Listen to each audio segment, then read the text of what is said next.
cans for recycling. And Stevens' motive for the attack as being his ex. His relationship with his ex going to shit. Sorry. There's currently a $50,000 reward in a nationwide manhunt. Police, Cleveland PD, are saying to be on the lookout in adjacent states, Pennsylvania, Indiana, New York, etc., for Steve Stevens. And I just wanted to make sure that everyone is on the lookout for this dangerous individual. Police have declared him armed and dangerous, as I have just said. And I mean, other than that, I really don't have much to say about this case. I think it's obviously except for the fact that he posted the video of the murder on Facebook, and it has since been taken down, which has led to conversations about Facebook policing this kind of media being published on their site, either during live streams or in the after being recorded, as this particular video was. For people who are retweeting the video, sharing the video of the murder, sharing the video of his the multiple videos of his breakdown that he posted on Facebook prior to them being taken down, whether on Twitter or Facebook or in articles and various outlets. That's not cool. That simply feeds into the same voyeuristic culture that had him record the video in the first place. The information can be given out. This manhunt can be conducted without actually having the need to live stream, or rather give more credence to the fact that he actually recorded this heinous act of senseless violence. So, I mean, I'll open up the conversation to anyone who wants to comment on this particular story, but I don't really have much to say about this other than this was a heinous act, and my prayers go out to the family of the victim and, the family of, Steve Stevens as well, who is obviously going through a hard time in dealing with this. So, anyone else? I mean, at least for me, this story hits really close, excuse me, to at least my familial home. For those of you who don't know, I have a lot of family out actually in Cleveland proper, and so it's to hear about. It really is frightening to think that something like this could just happen to any one of you. So I just want to make sure you guys, I tell you guys, make sure you say, I love you to your loved ones. But I want to speak specifically about the Facebook policing this kind of content. As disgusting as I think it is, I don't think Facebook should. I don't like it. I don't think it's a good thing. It's not something that I personally find palatable, and it's something that I'm going to watch. But honestly, I don't see that if we start blocking things like this, then I feel like it's just going to snowball. We're going to start seeing horrific things happening in other countries that may or may not be live streamed that are going to start getting blocked, and people just don't know about it. I dislike gratuitous violence being autoplayed on Facebook. I really do have a problem with that, but I don't think that our first step after this should be censorship. And that may be an unpopular opinion, but I'm sticking with it. I think definitely to the point of censorship, I definitely have to agree. Issues like this, like when they put up videos, you don't want to politicize where it becomes political, what gets censored and what gets taken down and what's not, based upon, what somebody individually likes or what individuals who have great power may or may not individually like. That's actually a big issue. So I think if anything, we want the videos to be, not censored. Of course, if somebody has done a heinous crime, that doesn't need to necessarily be out on video, kind of prejudicing the people before they even get into the courtroom or whatever else needs to go on. That doesn't need to be public consumption in that regard, right? And obviously, everything surrounding that can be taken down, obviously, because the person has committed a crime, right? But outside of that, when it comes to outside of actually physically doing violence or physically committing like heinous crimes of murder, homicide, those things are okay to be, I guess, censored, but not from a political standpoint, but more or less from a, trying to respect the legal process. Well, so here's my position on violence in general being violent images on Twitter, Facebook, the media, etc. If those violent images are meant to in some way subvert the dominant narrative of whatever we're talking about, so let's say reposting images of the Syrian war or are like the effects of bombings in Iraq, in Mosul, in Yemen, etc., like then I'm all in favor of that kind of, I guess you'd call it sharing of violence, sharing of violent, gratuitous images, because I wouldn't consider it gratuitous. When it comes to stuff like the proliferation of videos that have been published in the past, let's say 3 months, 4 months, 6 months of violence, I say revolve around assaults, sexual assaults, murders being committed by individuals in order for attention, that's an entirely different thing. So, and and a subtext of that is, like, am I in favor of police brutality videos being published on Facebook and Twitter, social media, etc.? Yes, because that's meant to inform people about a certain problem that's going on. I think that there are do I think in some ways, or rather to certain subpopulations, does it cheapen the effect of the violence? Are some people just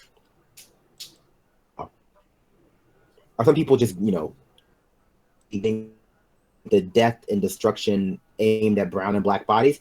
I think so, but I think in a lot of ways it's going to, the majority of people are going to be shocked by the type of violence that goes on in their name by the state. So when it comes to producing images, or rather reproducing images or sharing images of state committed violence, violence committed by United States, either internally or externally, then yeah, I'm in favor of that. But this kind of sharing of violence, I think it's meaningless. I think it's really just voyeuristic. Yeah.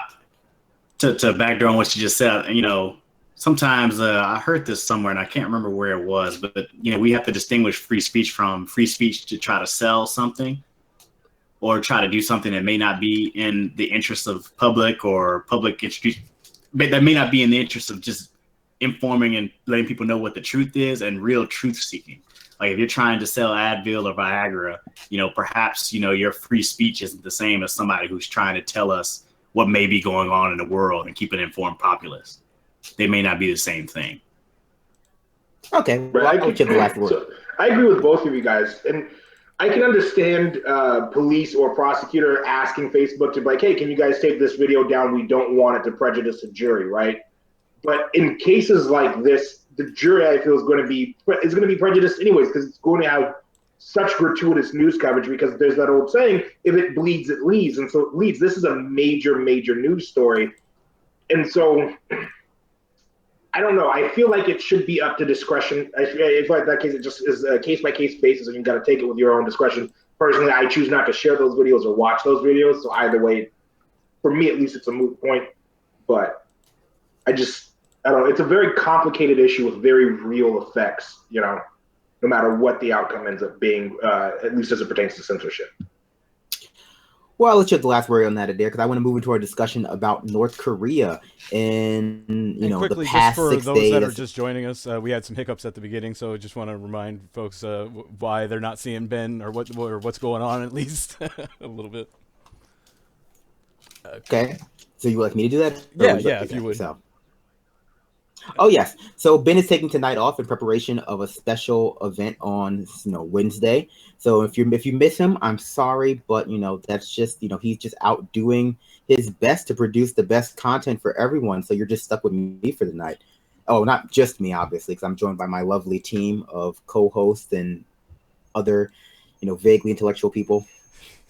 But I do want to move into a conversation about North Korea, because this past 6 days, or rather since April 13th, there's been a lot of misinformation, a lot of media nonsense, a lot of I honestly just dangerous behavior, both on the part of media and the Trump administration as it comes to North Korea, been treated with the kind of care that it needs to be treated with. So I'm going to preface that conversation by saying two things. A, I am not in favor of North Korea having nuclear weapons. That would be a very bad thing. And I'm saying that in a very, very straightforward way so it cannot be misinterpreted, because the things that I say after this are going to make it seem as though I'm kind of okay with North Korea having nuclear weapons. It's only going to seem that way to people who are deep thinkers, but I'm putting this out there. I am not okay with North Korea having nuclear weapons, nor am I okay with the general proliferation of nuclear weapons in the world. B, I will say this. The media reporting around North Korea's actions over the past say, again, 6 days, in conjunction with our actions, has been, I would like to say, uncharacteristically abysmal, but really it's been characteristically abysmal. So starting on April 13th, the U.S. moved the ship into Korean waters, and this was reported by NBC, or rather, NBC reported that they were preparing for a preemptive strike on North Korea. NBC's coverage of this particular event on April 13th was awful, and it was so bad that the Trump administration had to come out and actively repudiate this narrative. There was no preemptive strike planned on North Korea on April 13th, and that was a very dangerous thing to say. Furthermore, there have been further misrepresentation of North Korean statements, insofar that's been presented as though North Korea is preparing a strike against the United States of America, when what they said was specifically, if the United States attacks North Korea, they will retaliate in kind and basically destroy like a large portion of South Korea and all the military bases immediately surrounding North Korea. Furthermore, today there was a story out about about Russia and China chasing a U.S. ship in the Korean waters. Again, they were tracking the ship, not chasing it. That's, a misinterpretation of what's going on. And of course, Trump has been on Twitter threatening Korea with, basic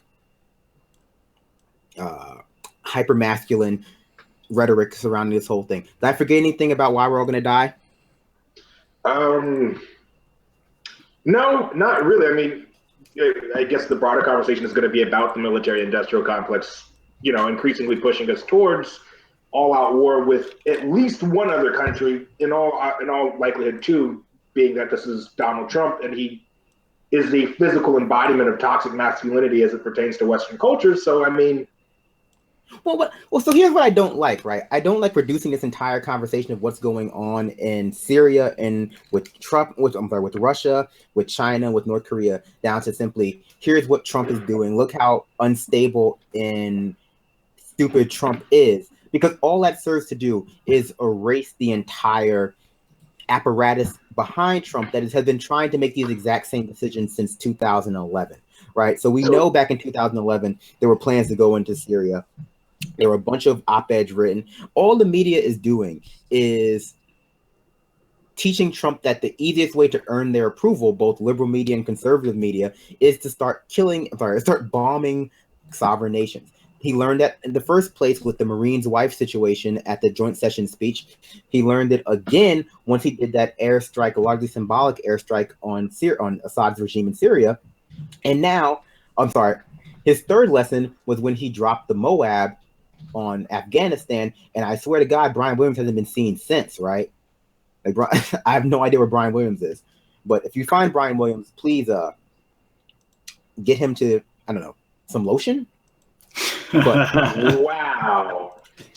No. So like the media is teaching Trump that the easiest way to get their approval is to engage in these wars.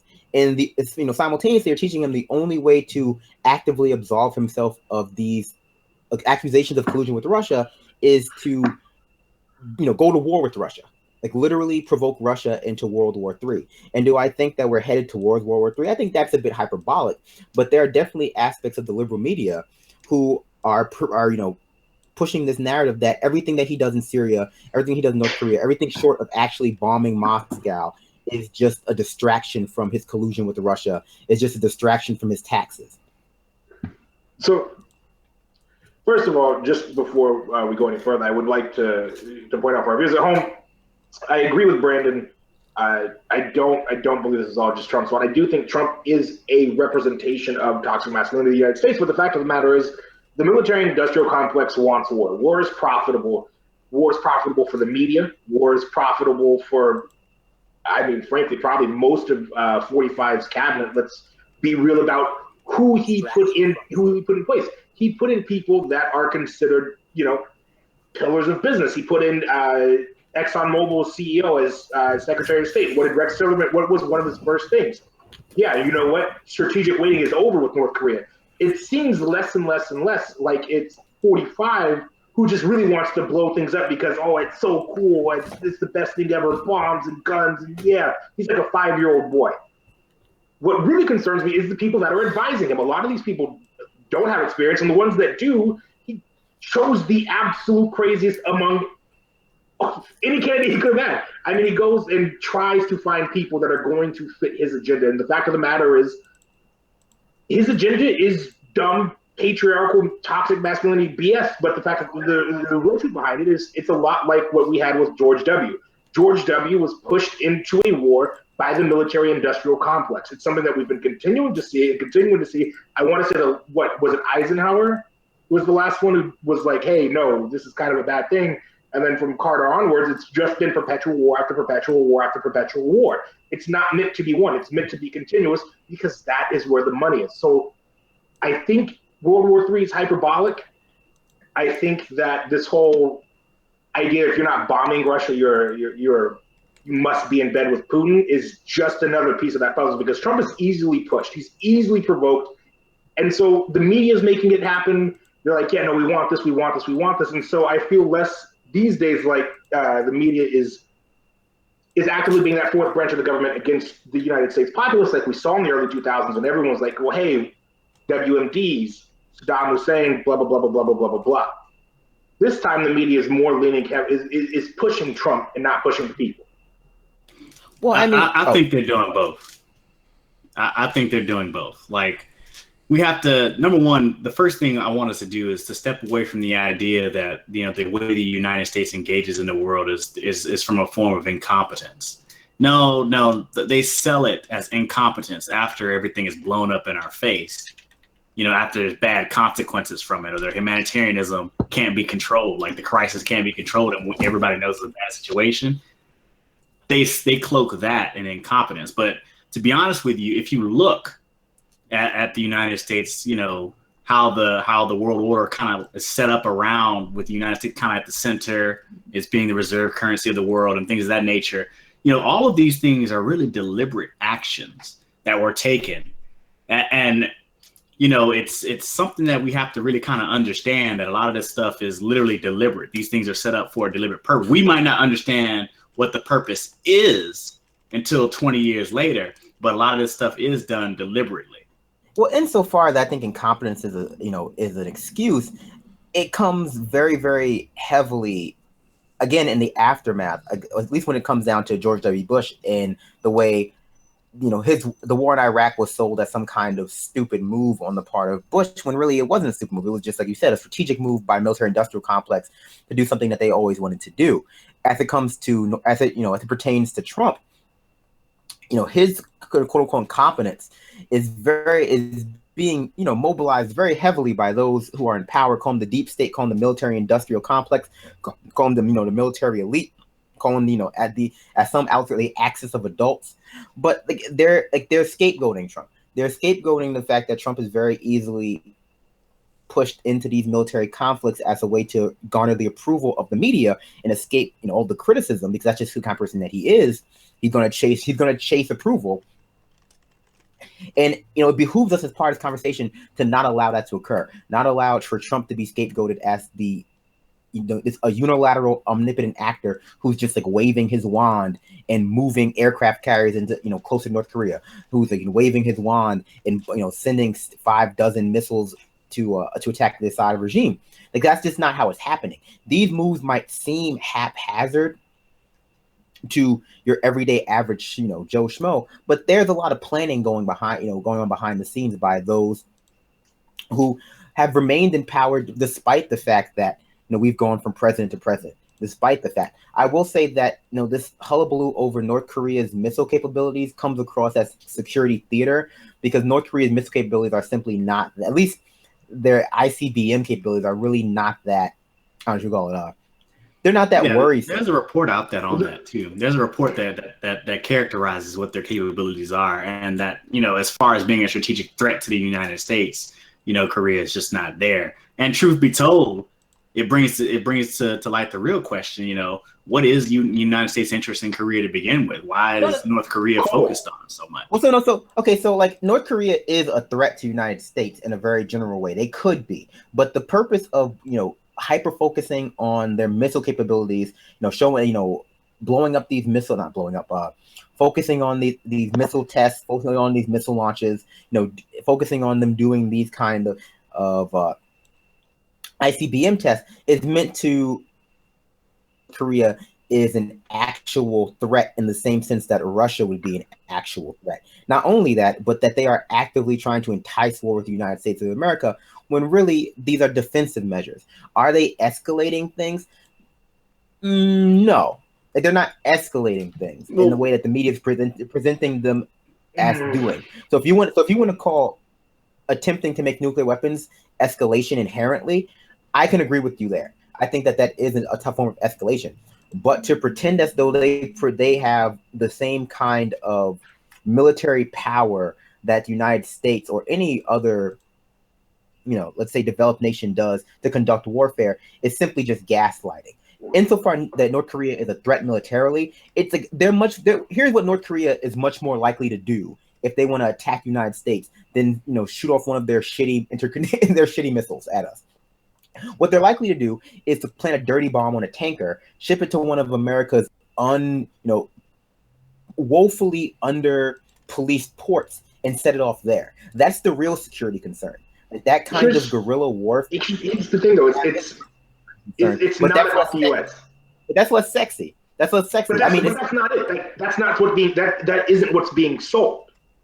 Like, I don't know what you're watching, but everything that I've been watching when they talk about North Korea's missiles has been this huge lack of like, well, yeah, they don't make it that far. What they're actually talking about and what the actual threat is being, as far as the news that I've been reading is being said, is they're saying, well, America has interest in Korea and in Japan, and they do have the capabilities to reach both. Now, I don't think North Korea is a threat militarily to the United States, but let's stop missing the forest for the trees. No, I don't think.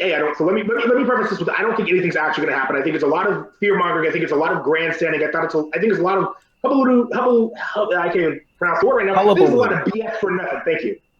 I think it's a lot of BS for nothing. But if something was to go down, the actual issue here would be China, because China does have a mutual defense contract with North Korea, mutual defense treaty rather. So anything that's done in North Korea can be taken as an act of war by China, which then has this whole other thing of dominoes. And so I think that would be the broader concern, if something was actually going to happen. But let's not play around and act like it will, because it's not. It's simply not. North Korea knows better.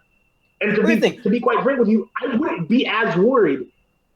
We spend more money on the military than any other nation. The next 24 combined, we spend more than. Well, here's the thing. So let's be real about this. So here's the thing, though. So South Koreans are not concerned about war with North Korea right now, at least from the articles I've read. The majority of South Koreans are not concerned with war with North Korea right now.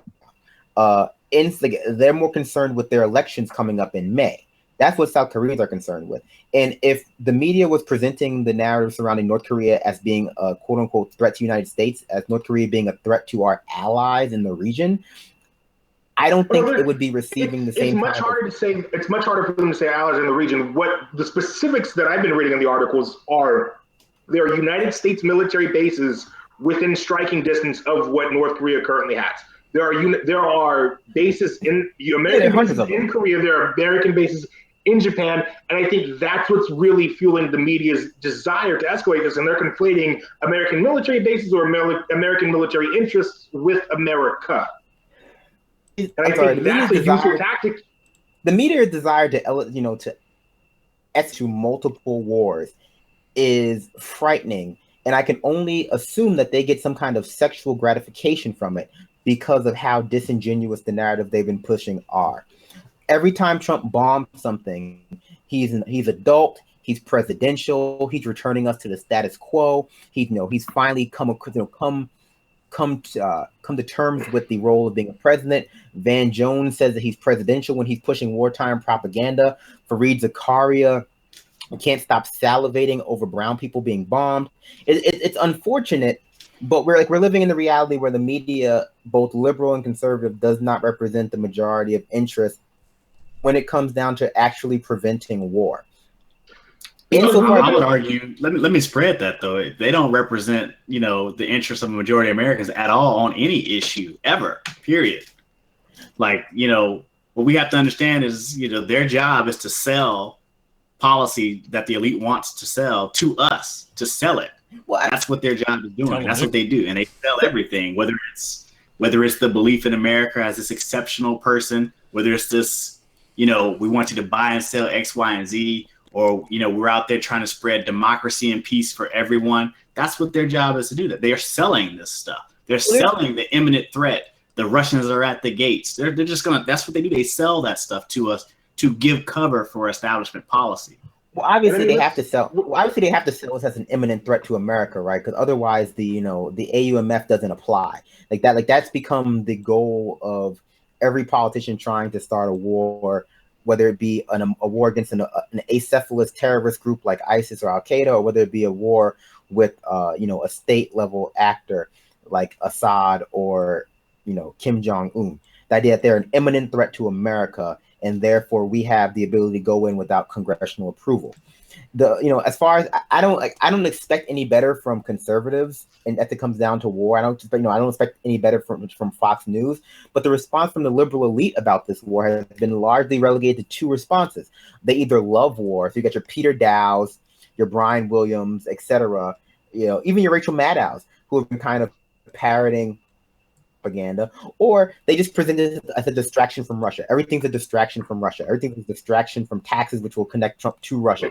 And those are your Neera Tandons and your Joyanne Reeds and your Louise Minches. Like, it's just this idea that either we have to ignore the war because it's a distraction, or we have to be pro-war because it's the only thing that crazy Trump is actually smart on.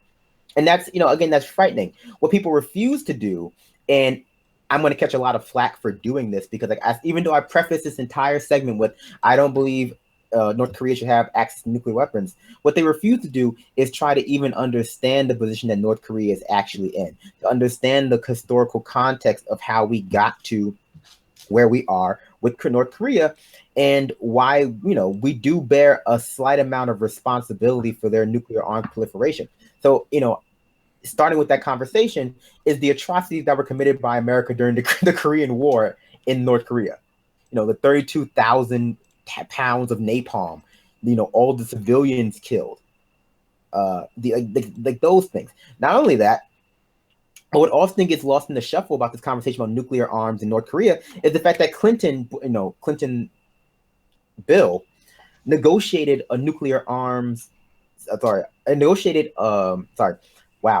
Negotiated a deal with North Korea in 1994 to prevent them from proliferating nuclear arms, and for at least 8 years. That deal was broken by Bush, was violated by President Bush, the last President Bush, when he declared North Korea as being in the axis of evil with Iraq. And language that Bill Kristol was using again last week. Jesus Christ, it's all over again. And that's what caused them to go back down this path, right? So there was a deal in place to prevent North Korea from actually seeking nuclear weapons. It was just violated by the United States. Now wait a minute. Let's not forget. There's an example. There was Libya also had a deal with the United States to prevent their nuclear program. And the minute they signed that deal, a few years later, Libya was a target for regime change. So there's also an example of such a deal not actually preventing conflict with the United States. And I believe you're a student of foreign policy and believe that one of the fundamental principles of U.S. foreign policy is the idea that our promises and obligations must be kept. We have to understand that, deals are made between equals. So any deal that the United States makes with somebody, generally, if you're not, in their league in terms of, being near equal or can gather a coalition that can actually bring some kind of pressure to the United States, none of those deals are valid because they'll just do whatever, wait. I wouldn't go as far. Oh, sorry, go ahead. Because here's the thing, and I want to get back to the media, especially on this though, and why it's something that we're just so used to. I'm 24 years of age, and I really can't remember a time in my life where we've not been at war or in a conflict with somebody. There has always been some boogeyman somewhere out there. And the fact of the matter is, fear sells papers. Fear sold papers during McCarthyism. Fear sold papers when we went to Iraq the first time. Fear sold papers and got us into war in the early 2000s. Fear sells papers and gets things going. It makes people money, and that's the root of all of this. The fact of the matter is, it's profitable. The fact of the matter is, North Korea has apparently huge coal deposits, as that's their export to China. Like, that is their big thing. That is the entirety of their economy hinges on is their coal exports to China. And as you've seen here in the United States, yes, we're moving away from coal. A lot of places are using natural gas instead of coal burning at their electrical power plants. But guess what? That's a resource that America can exploit and will exploit. Nick made a great point about deals are made between equals. As far as we as a country are concerned, nobody's our equal. If we thought other people were our equal, we wouldn't feel the need to outmuscle and police literally every corner of the world. There's a caveat to that, though. When I said that, I didn't mean that, like, no one's our equal. Obviously, if you constantly go back on your deals, nobody will make deals with you. But there's a risk involved, and you have to kind of play the front, right? If you make a deal and you go back on it with somebody, surely you can go back on a couple people, but other people will still keep their deal, right? There's a delicate balance. You can't just all one way or all the other. You can't, because I liken America to this. America is that gangster in the neighborhood that you're going to take my money whether you want to or you don't. Sometimes, a little bit of, you can't always go through brute force. Sometimes, some deals do need to be kept and some deals don't. That's fair. So my whole point of bringing up stuff like the Korean War and the atrocities committed by the United States, bringing up the fact that there was, armistice that was going on with North Korea, 1994 and 2001, before it was broken by the United States, is to provide a little context for what is going on in Korea right now, and stop pretending as though all attempts at negotiation with them have failed, right? Because there hasn't been any attempts at negotiation with them since Clinton, since Bush took office and declared them on the axis of evil with Iraq, with Libya, with North Korea, and so they're in North Korea.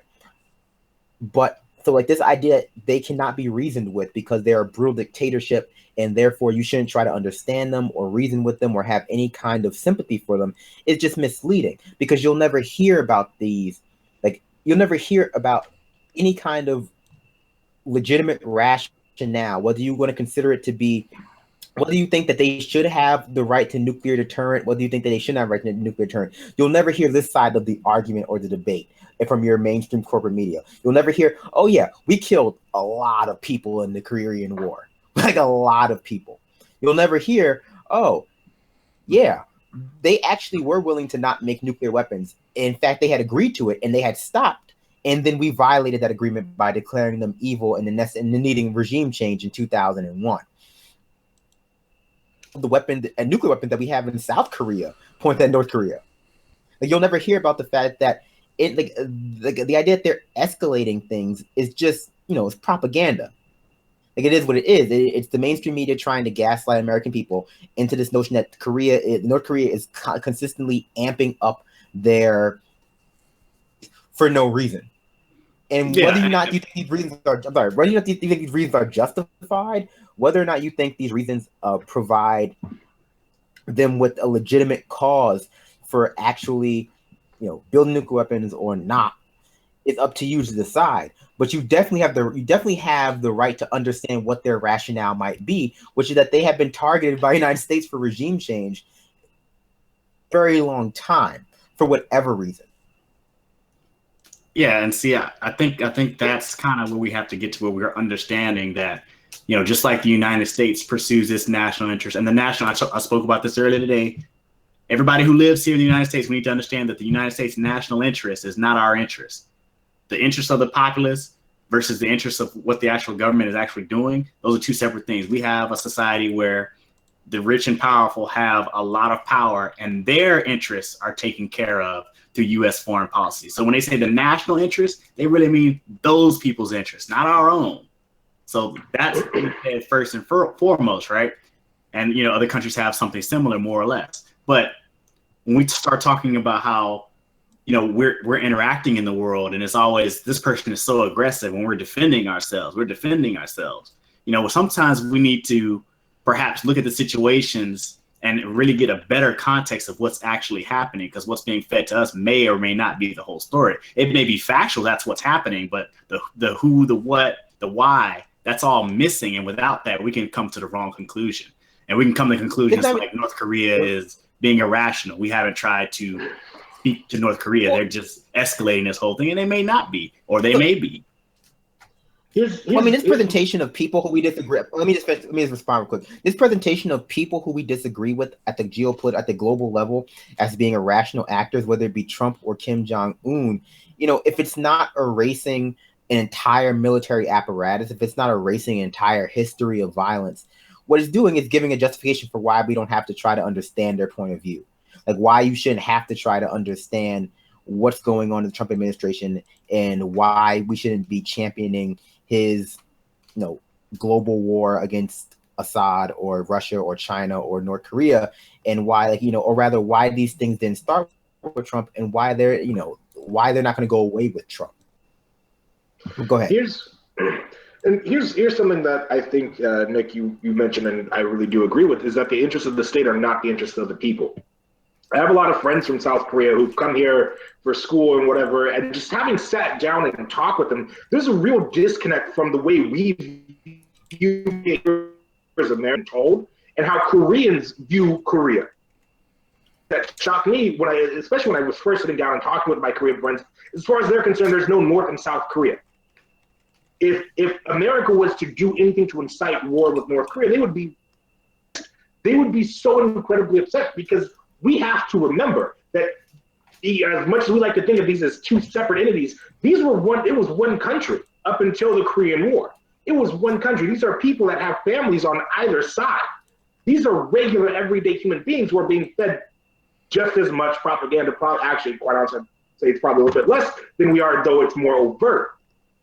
The simple fact of the matter is, we have to remember that there is a human cost to anything that we do. I don't care where it's at. I personally am not a huge fan of interventionism. War costs lives. War costs our humanity. War costs our global standing as a country. And quite frankly, it affects us here at home. We have two choices. We have two choices when it comes to North Korea. We can either go the hyper-nationalism route. We can continue on this dangerous path that we've been going, follow the precedent that was set with, going all the way back to when the Korean War was initially waged. Or we can actually start taking to the streets, protest this, and make sure that do what we can as a populace to make sure that this doesn't happen, because we have to remember there is a cost associated with this, and that cost is human lives. And I don't care where they're at.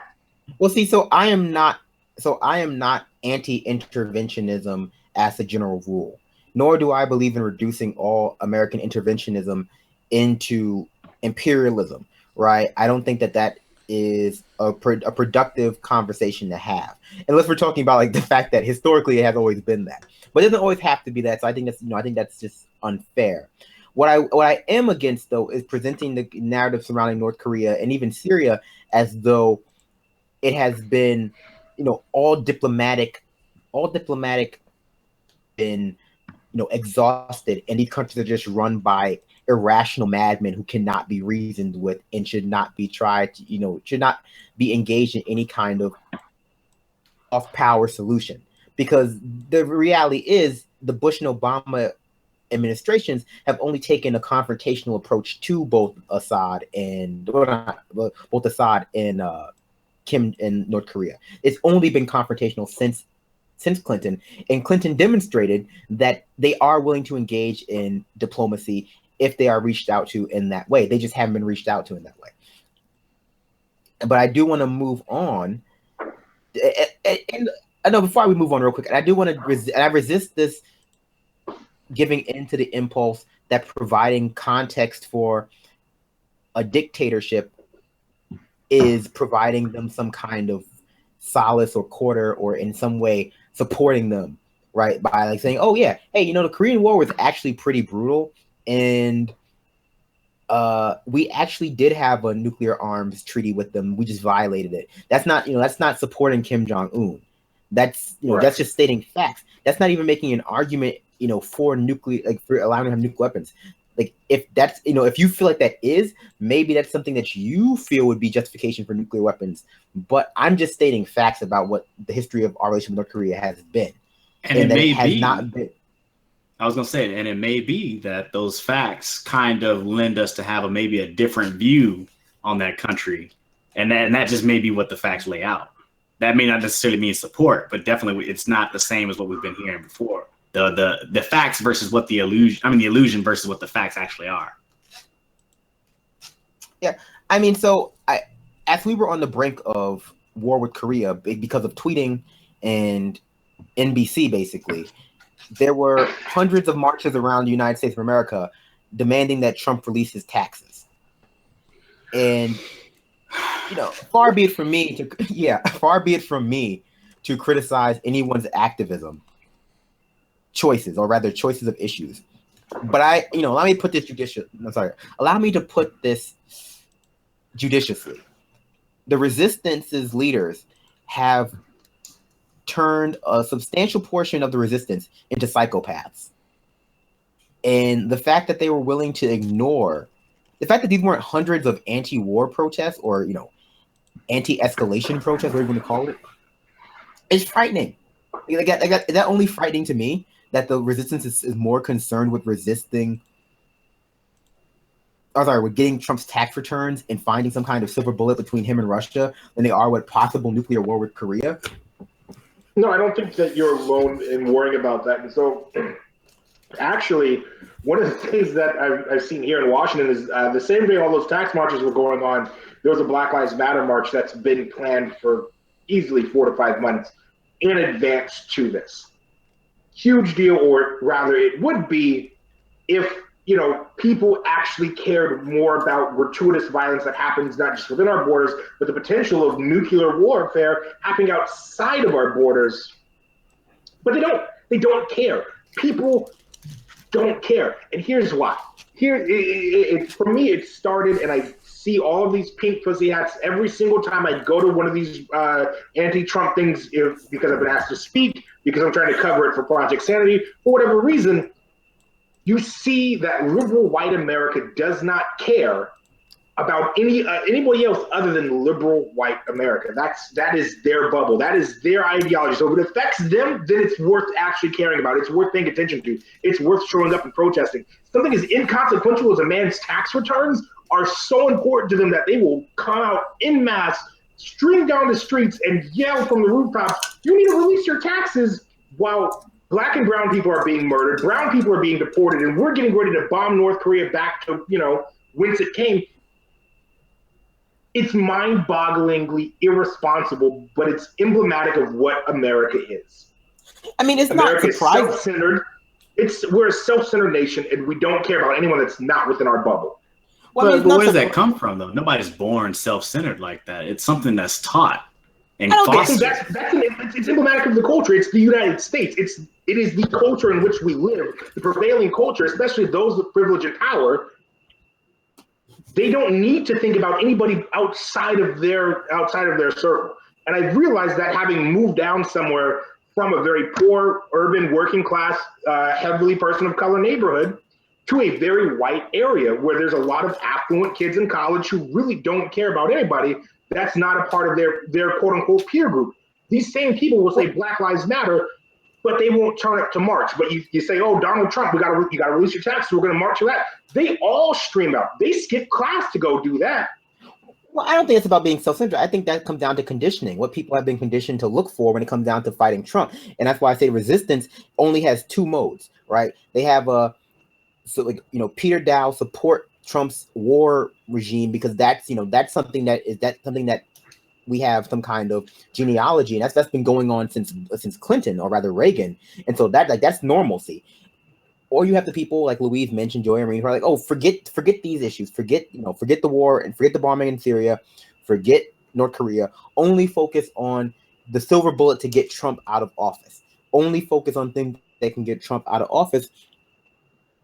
Insofar as Trump's tax returns are interesting to people, it's largely because they think they're going to find some kind of collusion with Russia or some kind of evidence of Russian collusion in Trump's tax returns. Like that's what people want, his tax returns. That they want to use them to again drum up this Putin-Trump puppet narrative. And frankly, that is just the albatross of the resistance. Like it's all they're going to be. It's the only field in which they're going to resist. They are an anti. So here's what it comes down to: it. They are an anti-Trump group. Exactly. Which is a very, they will not resist anything that is not unique to Trump. Period. That's because it's the only thing they can resist. Like, think about it. That is literally the only thing they can resist, because these same people were absolutely swooning over Obama. What was happening with Obama? We had more deportations than anybody else. We had absolutely zero semblance of somebody coming out and saying, hey, you know what? Police brutality is wrong. Murdering black and brown people for just existing is wrong. These people cannot resist what they agree with. They can only resist this to them, which has to be some kind of nightmarish aberration, which was the 2016 presidential election, because, oh my God, status quo just wasn't acceptable to the majority of the United States of America.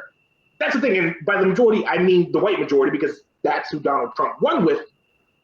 But that's what it is. You cannot resist your own ideology. And the fact of the matter is, Donald Trump is much more similar to Obama, much more similar to Clinton, much more similar to Bill Clinton even, than they are willing and ready to admit. So they have to come up with some kind of mental gymnastics and say, hey, well, this must be what actually is going on. It cannot be that these policies are wrong, that I inherently disagree with something that I've been supporting for the last, 8+ years.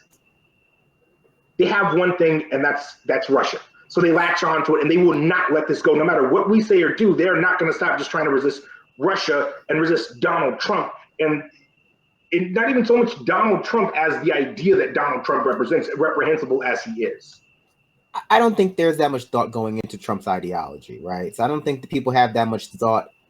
I don't think the same people who are marching right now for Trump's taxes to be released have any kind of coherent ideology to compare his to, right? What I believe is that they see somebody who they believe reprehensible, and they don't really know how to engage with. They don't know exactly what's reprehensible about him, so they're taking cues from the media. They're taking cues from the liberal media, who is incredibly pro-corporate, incredibly pro-status quo, as set by George W. Bush, as set by Bill Clinton, as set by Ronald Reagan. And so the only things that they're getting, as set by every president. So the only things they're getting feedback on are things that are being things are being magnified by that media class as being somehow different from stuff that Obama was doing, or stuff that everyone prior to him was doing. And I'll give you a lot of examples. So there has been a lot of hullabaloo, again, great word again, being made about the fact that he's making the visitor logs, private at the White House. Okay, Reagan's done that. And that's not saying it's okay. It's saying it's okay. And for people who are another thing, it's okay. It's just saying that it's just what's been done. Insofar that Obama actually logs were public, that was because he was sued for them. That was a result of a lawsuit. It's like that wasn't something he did out of the kindness of his heart. So a lot of these stories about Trump being so different from a policy standpoint, yeah, there are some issues where he is incredibly abnormal and incredibly extreme. But there are certain things that are just him being unable to resist the military machine or just the general bureaucracy of the office. And that's not to say nobody can resist it. Somebody can. Yeah, somebody can. It's not him. And that comes down to a very specific things that are very specific about his personality, which is that he yearns for approval. And again, this is why the media is so dangerous in giving him the approval that he seeks due to war, because he'll just keep doing it. He found the magic button that makes the media, liberal media, makes MSNBC stop talking trash about him, and that's the let's bomb a country button. I'm unsure. I'm unsure into does he really yearn attention like that, and does he hold on to the media? I'm really unsure. I'm skeptical of saying that I have an in-depth knowledge of Donald Trump's personality, like where I can really glean that from him. I can believe it if it's true, but I can believe that about almost anybody.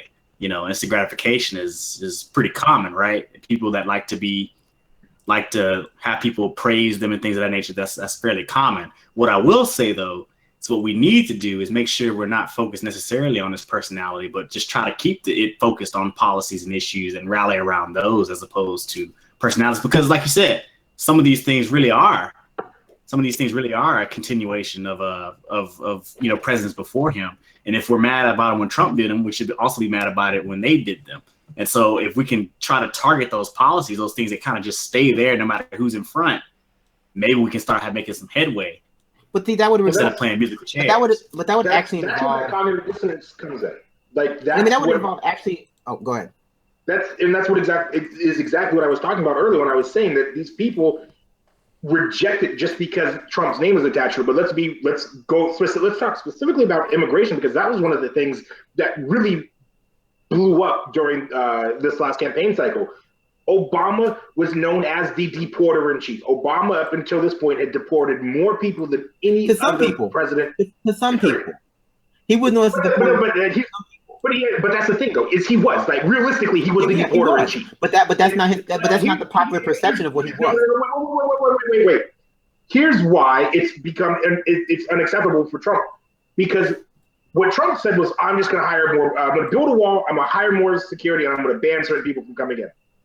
These are all things Obama's been okay with. It stops being about the actual policy, because it's never been about a policy. It's always been about this kind of tribalistic idea of, are you a Democrat or are you a Republican? If it's Democrat, like it was with Obama, it was okay. And when you try to talk, when I've tried to talk to some of these people that go to these things like the tax marches, that go to these fire the fool rallies and all these other things, and I've sat down and talked with these people and said, Obama was literally had deported more people than anybody else in the history of the United States. And they're like, oh no, that can't be true. Obama wouldn't do that. There is a level of cognitive dissonance that is so severe. I don't think there's really any getting through to a lot of these people. Quickly, I just wanted to mention a point on the Obama's deportations. As part of the increase was as a result of changing the way that they calculated deportations. Essentially, if they turned somebody away at the border, they were counting those as deportations under the Obama administration, which helped increase this number. The political ramifications of which is another story, but just to be clear about the increase of Obama's deportations, at least a significant portion of that is due to a change in the way they define deportations. But go ahead and continue. That's a good point. But here's why I agree with you there, but I also disagree with you, right? So I think that we, as people who are kind of tuned in to politics in a way that I'm not saying I'm good at it, but I definitely try to be, tuned to politics in a way that other people are not, tend to actually want to have conversations about ideology and policy and all these, political, like these, and I wouldn't say lofty political ideas, but political, ideas that are outside of the realm of what your everyday average person is talking about. Like your everyday average liberal doesn't think of themselves as a liberal, and they really aren't one, right? And so when it comes down to the Democratic Party, you're right. A lot of people have confused their ideology for tribalism.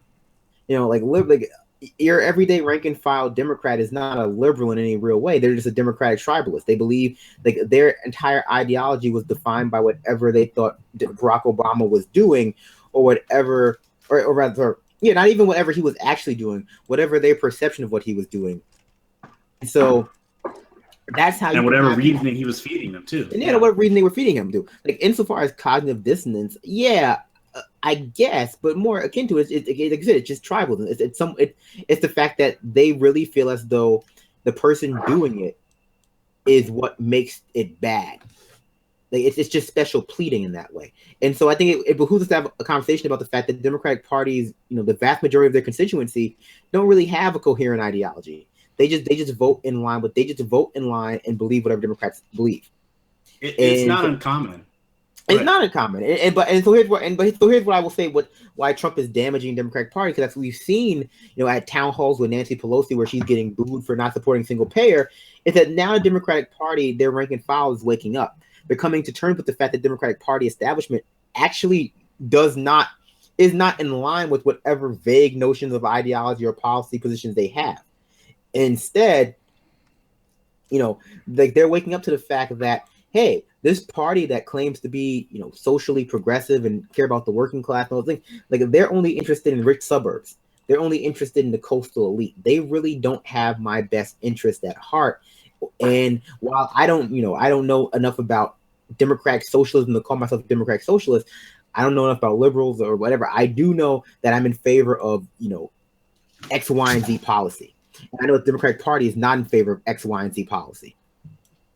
Yeah, and I want to add on to that. Like, you know, a lot of times it's not uncommon for me to hear somebody who supports Democrats and considers themselves very liberal to spout very, very deeply conservative talking points. Like as sort of like the Democrats have moved to the right and adopted those talking points. It's not uncommon for me to see that, and that's definitely you know, proof of what you're talking about when you say they don't have a coherent ideology. Like a lot of the things that they say and what they profess, you know, when you talk to them, it's almost like, hey, well, do you? Let me provide an example. You'll ask somebody, do you believe in having racial equality? They'll say yes, but those very same people, when you start talking about policies to make it happen, they aren't in favor of any of the policies that would help bring that about. They're actually against those policies, but they feel like they're for the goal, and it's because they've inherited this deep sense of like, you know, they've inherited this deep, incoherent, incompatible ideology that they think they're following, but really what they're supporting in policy is not what they want to profess they're, you know, actually proposing, right? It's not in alignment. And, well, in favor of perhaps they don't even know that they're not in alignment, but sometimes it just doesn't matter to them.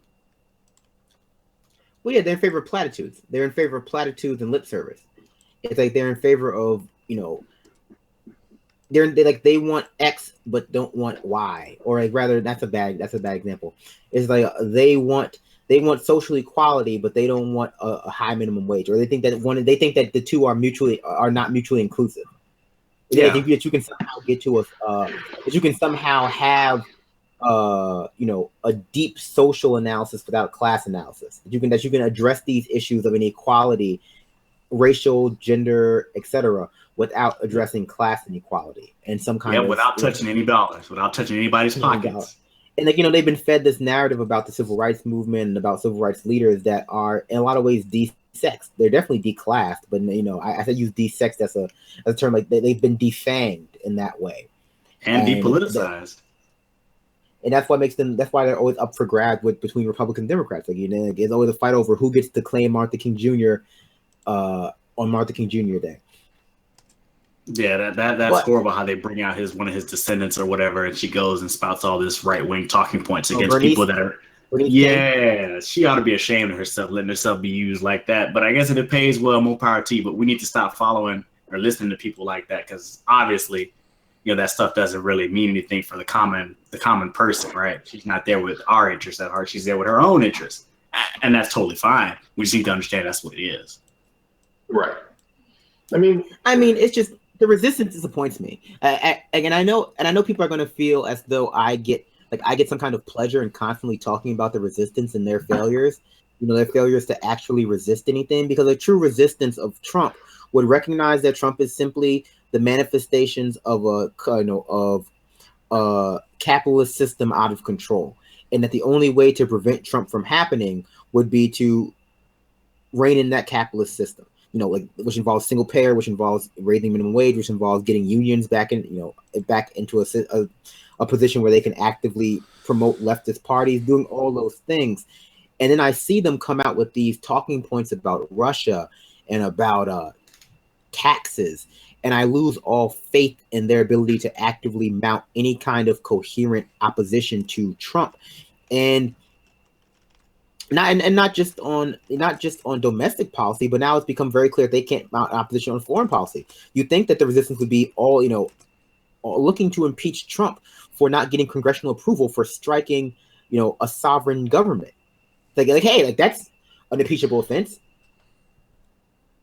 Yes, just about anything is impeachable if you're the president. Yeah, that's an impeachable offense. But if you were to actually, but that's an impeachable offense. But if you were actually to go after him from that, you would have to, you know, grapple with, as both Adair and Nick said, the history of presidents doing that over the past 16 years. Yeah, and one of the things we need to put first and foremost in our politics is a consistency.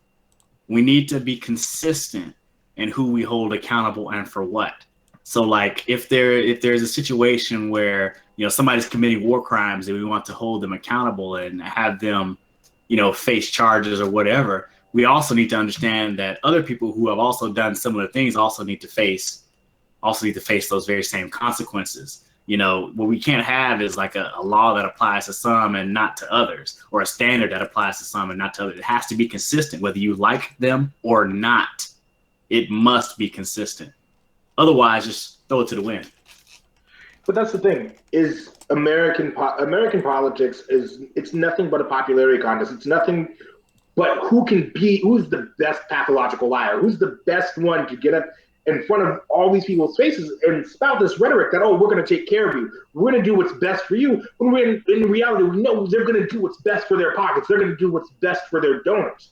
It's a glorified dog and pony show, and we've talked about this on the show before. I'm sure we'll continue talking about it again. But really, the fact of the matter is the resistance doesn't want to have a clear and concise message. They don't want a clear and concise ideology, because if they have that, then we can do exactly what Nick was talking about, and we can hold them accountable for not following through. We can. Brandon's making faces over there in the corner, so I don't want to paint broad brushes when it comes down to like the people on the ground who are doing their best. I'm not talking about the people on the ground. I'm not talking about the people on the ground. I'm talking about it's just their leadership. It's just their leadership isn't garbage. So if you would pay attention during the show, Brandon, you would pay attention during your own show. You catch that context. But no, you don't want to do that anyway. No, we should be clear that the leaders of the resistance are a series of conspiracy grifters, corporate stooges, and democratic apologists. And so that combination of things prevents them from being able to adequately resist anything. And so I have an immense amount of sympathy for people who have suddenly been awoken by the beast that is Trump, insofar that I think he is not, the problem, but merely not eccentricity, an extreme incarnation of the capitalist system. Yes, of course. But the problem becomes they're being led astray by a series of people who, A, have no real stakes in the Trump presidency. They're not going to be targeted by anybody, really. And B, they have commodified resisting. They have commodified the act of resisting and are doing their best to paint the resistance in a way that doesn't actually hit their bank accounts. Here's my experience, at least with people on the ground in the resistance. And you're right, there are definitely people that have come up and they're actually like, oh my God, things are really terrible. What's going on? And it took Trump for them to do that. The rank and file Democrat is typically who we see in the quote unquote resistance. And when we talk about this idea of resistance, or at least when I talk about them not wanting to have a coherent ideology, I'm talking about the people that are running for office. I'm talking about the people currently in office. I'm talking about the people in the media, because it serves to benefit them more than it does anything else. The problem I have with the rank and file resistance members, or at least a lot of them, and I'm speaking generally again, and I'm not speaking for anybody but myself here, the issue I have with a lot of them is, again, they're not concerned with any issue that does not directly affect them. And that's not how you resist anything. That's not being a member of the resistance. That's throwing a temper tantrum because the person you wanted to win lost. That person wasn't as popular as the other one. Sorry, that's how the game works.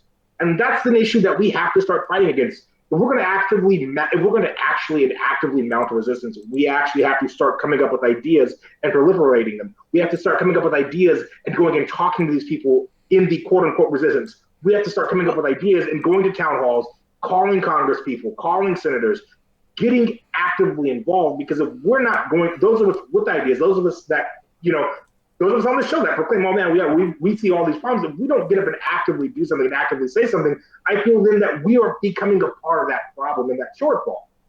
That's why I go to these rallies. That's why I speak at these rallies. Because when you go and you tell them, hey, what you're doing is a problem, people might actually for once sit down and be like, man, I didn't realize that there are all these issues that are going on. And I'm just here because, I don't like that Donald Trump said mean things. I'm just not. That was exactly Hillary Clinton's campaign, right? Donald Trump says mean things, vote for me. But no, I definitely agree with you insofar the leaders of resistance, especially the politicians, your Nancy Pelosi's, your DNC, they are strategic in what they are aiming the resistance at, because they don't want to promise anything that they'll have to deliver on. Absolutely. And so they've pinpointed things, very vague things like Russia and taxes, in order to keep from having to make, actual promises like single payer and universal college, with no strings attached like that bill in NYC has.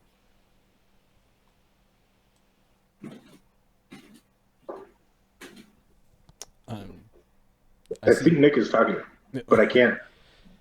I want to speak about that. Sorry about that. I muted myself, guys. I want to say something about that college tuition plan that Bernie Sanders put out. He was claiming like that was his. Like, I want you all to recognize that that's just Hillary Clinton's plan. I don't know why Bernie Sanders is putting forth that plan and like running with it like this is such a great thing. You know, one of the problems we have with social progress, particularly from like the establishment, is like everything they do, they want to make sure that these things are some sort of form of charity. Like, you know, giving, you know, healthcare to people is like charity. Giving education to those who can't, who make less than this amount. You know, this is charity for those who can't afford. You know, that's kind of how they want to frame these things. And what I'm saying is that on the left, while it may be good to win those things, if we win them that way, as charity and instead of as justice, as a right, we're basically sowing inside of whatever solution we get, we're sowing inside the seeds of its own destruction. Like, it's going to be destroyed because people are going to see it as charity, and basically eventually basically the constituency that you need to protect it may not always be with you, and you'll end up losing it. And that's what we kind of need to kind of avoid, if at all possible, is making sure these issues are issues of right, not of charity. Oh yeah, I agree. And so like this comes exactly down to, rather the best example of this would be, even if we were able to reach universal coverage under healthcare, under private health insurance, even if we were able to insure 100% of people under private health insurance, which is what basically your neoliberal Dems want to do, it would still be insufficient from an ideological standpoint. Like, it would still be insufficient from the standpoint that it wouldn't position health care as a human right. No, the only solution for the... I was going to say, and then on top of that, I agree with what you just said, but on top of that, I would want to point out that it's likely impossible to ensure everyone with the framework that they're trying to work from within. That framework itself leads to people being disenfranchised. So they're really kind of chasing their own tail in that regard. Of course, it's impossible to insure everybody with private insurance in that way. I'm just saying, even if it were, it would still be profitable. And it would still be the proper framing, because you want to, because it wouldn't position healthcare as a human right. You know, it would still allow it to be commodified in a way that would be inherently problematic. Yes, but we see a lot of the same things with education. You know, and you guys are talking about Bernie basically trying to pass off Hillary Clinton's bill as his own. One of the things that I really don't like when we talk about this idea that education is a right is we only talk about some types of education. We only talk about four-year universities as, you know, make this free, make sure everybody gets that four-year degree. Otherwise, they're going to have a terrible life. I'm a four-year university degree student. I'm going into my senior year in mathematics and physics, and I've got friends that don't want to go to university. If we're going to talk about free college education, I think we start including technical colleges and trade schools in this, because that's an important part of the conversation that we're leaving out. America's infrastructure is failing. We need people with real expertise at hands-on jobs. We need people, we need electricians, we need plumbers, we need mechanics. We need all sorts of people, and not everybody's cut out for college. So let's stop trying to pigeonhole everybody into these very specific, narrow-minded, neoliberal ideals and actually start doing what's right by the people. Not that I disagree with either one of you. I just feel like that's a point that that is not often enough spoken about, especially when it comes to these kind of conversations. No, I mean, obviously, just being an objective looker, obviously everybody can't be a doctor or a lawyer and an engineer or something like that. Like, not everybody can do those things. And there's not a need for everybody to do those things, right? There has to be something for people who are not those things to eke out a decent standard of living. And I think that that's where we need to be focusing on, is making sure that no matter what path you choose in life, whatever your craft is, whatever your skills are, or whatever you want to do with your life, that you can still eke out a living. And I think that should be kind of central to kind of like our politics going forward, especially from the left. We need to kind of abandon competition and trying to ration out a decent standard of living between people. We shouldn't be trying to do that. You know, of course, we have to moderate what decent is and how high you should live, right? Not everybody needs to have a 3,500 square foot house for one person.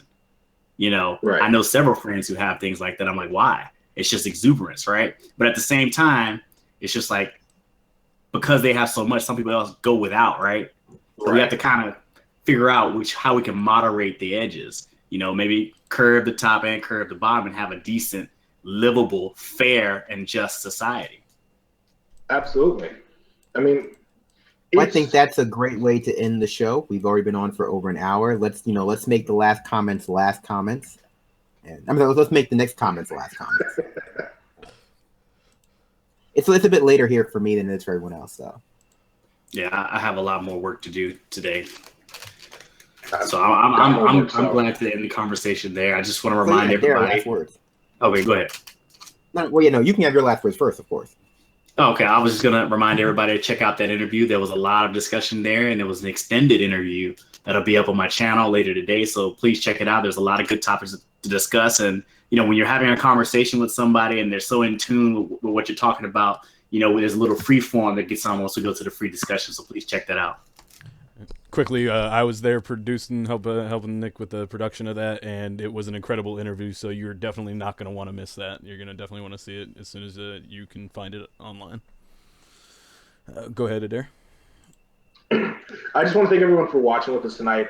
Feel free. I saw a lot of great comments over on the video. Feel free to get hold of me on Twitter if you guys actually want to talk about that. I'm sorry we couldn't get to everything. Nick's got work, Brandon's lazy, and I've got homework, so I hope to hear from a lot of you guys soon. That is all we have planned for you guys tonight. I'm sorry if you came looking for Benjamin Dixon, and we are obviously not as polished as Benjamin Dixon, but we're getting better, ideally. And so please, if you haven't already, like, subscribe, share, comment on the video. It does help out a lot. And have a good night. Seacrest out.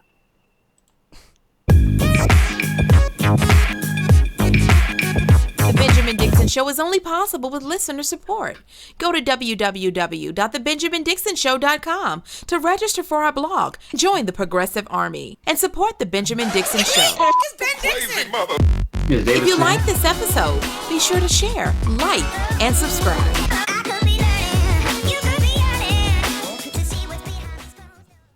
Consider becoming a Patreon. Go to www.patreon.com/The BPD Show and support The Benjamin Dixon Show.